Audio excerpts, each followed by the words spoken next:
Mereka bakal mengatakan, lihat kaum Quraisy lagi perang sama Muhammad tapi kebobolan. Muhammad masuk ke kota Mekah dengan santai tanpa ada penghalang begitu saja. Enggak, kami enggak mau hal tersebut.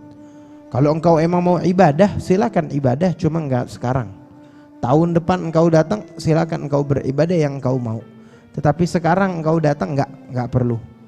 Kami enggak siap, kami enggak mau sekarang. Kami enggak memberikan izin.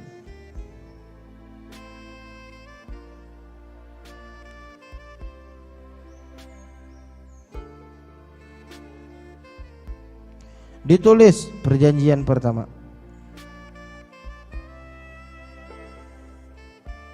Silakan kalian mau umroh, enggak sekarang, kami izinin, cuma nanti tahun depan. Itu perjanjian pertama, disepakati oleh Rasulullah. Perjanjian kedua, tulis yang kedua apa? Ala an la yatika minna rajul wa in kana ala dinik illa radatahu ilaina. Tidaklah datang seseorang dari kami, dari kaum kami yang datang kepadamu ingin masuk agamamu, kecuali engkau harus mengembalikannya kepada kami. Enggak boleh ada yang masuk Islam dari kampung kami, dari kota Mekah, kalau engkau mau umrah tahun depan. Kalau ada yang masuk, ada yang mau beriman, suruh balik lagi ke kampung kami. Jangan engkau terima dia tinggal di kota Madinah, jangan terima mereka berhijrah. Wa man jaa minkum lam narudduhu alaikum. Tetapi kalau ada datang orang dari kalian dari kota Madinah datang ke kota Mekah, keluar dari agama kalian, beriman kepada kami juga, kami enggak mau balikin kepada kalian, biarin. Maka muslimun mengatakan, subhanallah, maha suci Allah, bagaimana perkataan perjanjian tersebut? Wa qad jaa musliman kaifa yaruddu ilal musyrikin wa qad jaa musliman. Gimana kita kembaliin orang yang udah beriman, udah datang kepada kita dalam keadaan muslim, terus kita kembaliin kepada orang musyrik yang enggak percaya kepada Allah Subhanahu wa taala? Bagaimana? Wa tafatu ila Rasulillah yasaluna, anaktub hadza ya Rasulullah. Mereka nengok ke Rasulullah, ya Rasulullah, apakah ini kita tulis perjanjian kedua ini boleh? Maka Rasulullah katakan, na'am, innahu man dhahaba minna ilaihim fa ab'adahu Allah wa man ja'ana minhum fasayaj'alullah lahu farajan wa makhraja. Barang siapa yang keluar dari kita, sungguh Allah telah jauhi dia, dan yang datang dari mereka, semoga Allah Subhanahu wa ta'ala akan jadikan jalan keluar. Allah ta'ala bukakan kemenangan bagi kita semua dan juga orang-orang yang datang kepada kita. Biarin apa yang mereka mau, tulis dulu, kata Rasulullah. Wa kanat muddatu suluh binaan ala hadhihi syurut ala marawahu ibn Ishaq 10 sinin la islal fiha wa la ighlal. Cuma nih yang poin-poin ini perjanjian tersebut, yang pertama, yang kedua, yang ketiga ini dengan catatan selama 10 tahun enggak boleh ada pertumpahan darah antara kaum muslimin dan musyrikin. Enggak boleh ada peperangan, enggak boleh ada pertumbahan darah, enggak boleh ada kirim-kirim pasukan, enggak boleh.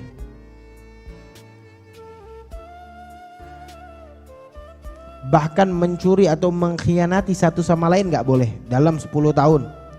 Wa annahu man ahabba an yadkhul fi 'aqdin Quraisy wa ahdihim dakhala fi fathawabat Khuza'ah faqalu nahnu fi 'aqdi Muhammad wa ahdihi wa thawabat Banu Bakar faqalu nahnu fi 'aqdi Quraisy wa ahdihim.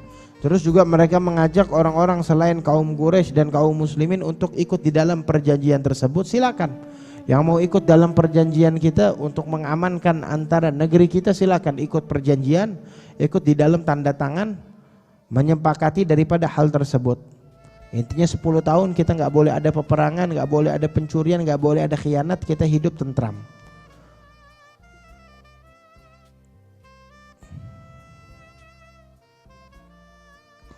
Dan setelah poin-poinnya selesai, kaum muslimin bersedih, bagaimana enggak?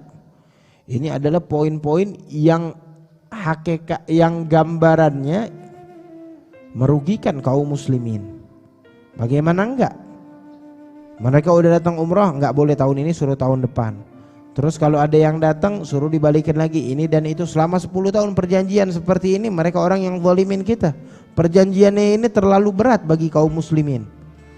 Maka setelah selesai tulisan tersebut, setelah bubar orang-orang para petinggi kaum musyrikin, datang Sayyidina Umar ibn Khattab kepada Nabi Muhammad mengatakan, alasta nabiyallah haqqan, bukankah engkau ini adalah seorang nabi yang betul-betul nabi ya Rasulullah? Maka Rasulullah katakan, bala, betul, ada apa denganmu? Qultu alasta ala haqq wa adwana ala batil, bukankah kita dalam keadaan hak dan musuh kita ini mereka dalam keadaan batil? Kita yang benar dan mereka adalah orang-orang yang salah, kaum yang salah. Maka dikatakan bala. Qultu alaysa gatlana fil jannah wa gatlahum fin nar, bukankah siapa yang meninggal dari mereka di dalam peperangan masuk neraka dan yang wafat dari kita masuk surga? Betul, kata Rasulullah. Falimadza nu'til madaniyata fi dinina idzan, terus ngapain lagi ya Rasulullah kita ini berendah-rendah di dalam agama kita dengan mengalah dengan mereka, kita rendahkan agama kita untuk kepentingan mereka, untuk menghormati mereka, buat apa? Maka Rasulullah katakan, inni Rasulullah walastu a'sihi wa huwa nasiri. Rasulullah marah, beliau katakan, aku adalah utusan Allah dan aku tidak melanggar perintah Allah, dan Allah subhanahu wa ta'ala yang akan membantu, dialah zat yang maha membantuku dan menjagaku, kata Rasulullah sallallahu alaihi wasallam. Beliau mengatakan ucapan yang tegas dan lantang. Maka Sayyidina Umar katakan, bukankah engkau bilang kepada kita, kita akan datang ke rumah Allah untuk kita tawaf, yaitu untuk kita umrah? Maka Rasulullah katakan, betul, saya katakan hal tersebut. Tetapi kata Rasulullah, apakah saya bilang bahwasanya kita akan tawaf sekarang di tahun ini, di tahun yang sekarang ini? Maka Sayyidina Umar bilang, enggak, engkau enggak mengucapkan kita akan umrah tahun ini.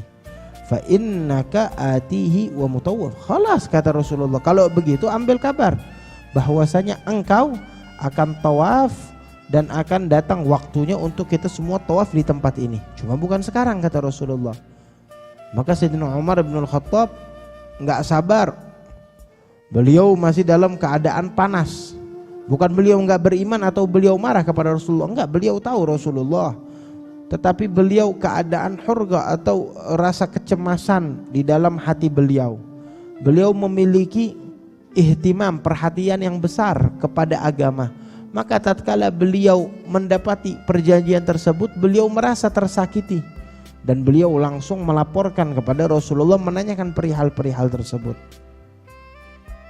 Faqala lahu ya Ibnul Khattab innahu Rasulullah. Maka Sayyidina Umar datang, Sayyidina Abu Bakar nyamperin, nanya pertanyaan yang sama yang tadi ditanyakan kepada Rasulullah, dan ternyata jawaban Sayyidina Abu Bakar As-Siddiq sama apa yang dijawab oleh Rasulullah. Wahai Umar, dia adalah utusan Allah dan dia tidak akan mengkhianati atau melanggar perintah Tuhannya. Walan yudayu Allah abadan, dan Allah subhanahu wa ta'ala gak bakal telantarin dia. Dia adalah makhluk kesayangan Allah, gak bakal ditelantarin oleh Allah. Sampai gak lama turun ayat daripada surat Al-Fatah, yang artinya surat Al-Fatah adalah pintu kemenangan dari Allah subhanahu wa ta'ala yang terbuka. Al-Fatah. Maka tatkala turun ayat tersebut, Rasulullah mencari Sayyidina Umar ibn Khattab, dipanggil, terus Rasulullah bacakan di hadapan para sahabat suratul Fatah tersebut. Maka tatkala mendengar, Sayyidina Umar mengatakan, ya Rasulullah, awa fathun hu, apakah ini adalah pintu kemenangan dari Allah? Maka dikatakan oleh Rasulullah, betul, ini pintu kemenangan. Fatabat nafsa, maka Sayyidina Umar pun tenang setelah itu. Dia tahu ini pintu kemenangan dari Allah, walaupun di depan mata mereka adalah orang yang tidak menang. Perjanjiannya merugikan kaum muslimin. Akan tetapi hakikatnya kata Allah, enggak, kalian menang. Enggak boleh masuk, enggak, pintunya terbuka, pintunya menang untuk kalian. Inna fatahna laka fatham mubina. Kami bukakan kepadamu daripada pintu kemenangan yang besar, yang jelas untuk kalian masukin. Menang, kalian akan masuk. Hakikatnya kalian menang. Tetapi mereka enggak tahu kalau kalian menang. Maka tatkala turun ayat tersebut, Sayyidina Umar bin Khattab dengar langsung gembira. Beliau senang mendengar pernyataan tersebut dari Allah yang membela Rasulullah.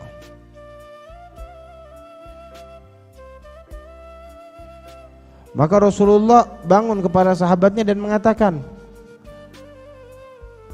memerintahkan, gumu fanharu thumma lugu, bangunlah kalian, terus sembelih daripada hewan yang kita bawa, hewan ternak, terus cukur rambut. Maksudnya kenapa? Ini orang kalau umrah udah niat umrah dalam keadaan ihram, nggak jadi ada penghalang atau ada gangguan sampai nggak bisa menyelesaikan ibadah umrahnya, baik itu sakit, baik itu ditahan, baik itu dilarang sebagaimana Rasulullah. Gimana? Mereka dalam keadaan ihram, ya sudah, caranya kalian adalah dengan menyembelih hewan daripada kambing atau domba yang disembelih diberikan untuk Allah Subhanahu wa taala. Itu untuk hadi, yaitu adalah untuk membatalkan, menggantikan daripada ibadah umrah. Setelah itu cukur rambut kalian untuk kita kembali ke kota Madinah, menyelesaikan ibadah umrah, tetapi bukan dengan umrah, tetapi dengan menyembelih dan menyukur.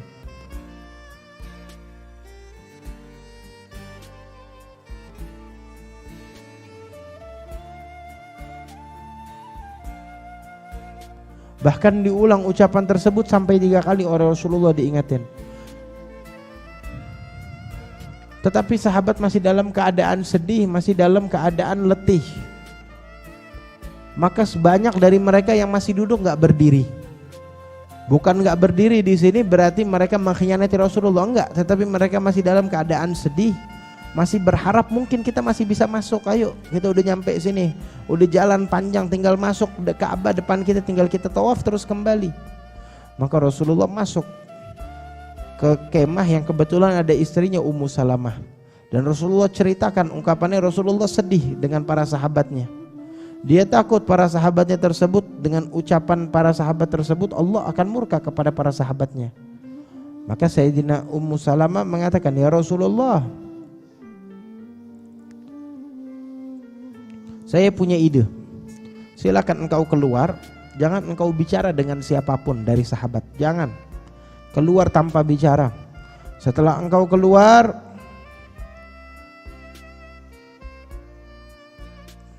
langsung ambil kambing, lalu engkau sembelih dengan tanganmu supaya mereka melihatnya.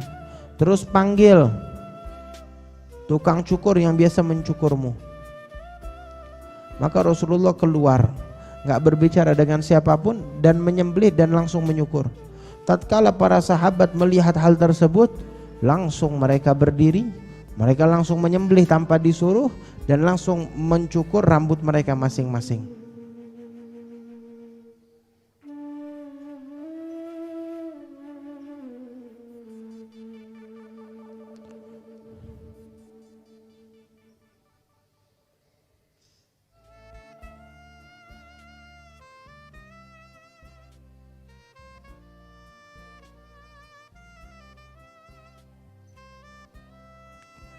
Dan mereka pun kembali ke kota Madinah sampai waktu yang ditentukan, yaitu untuk umrah di tahun berikutnya. Wallahu a'lam.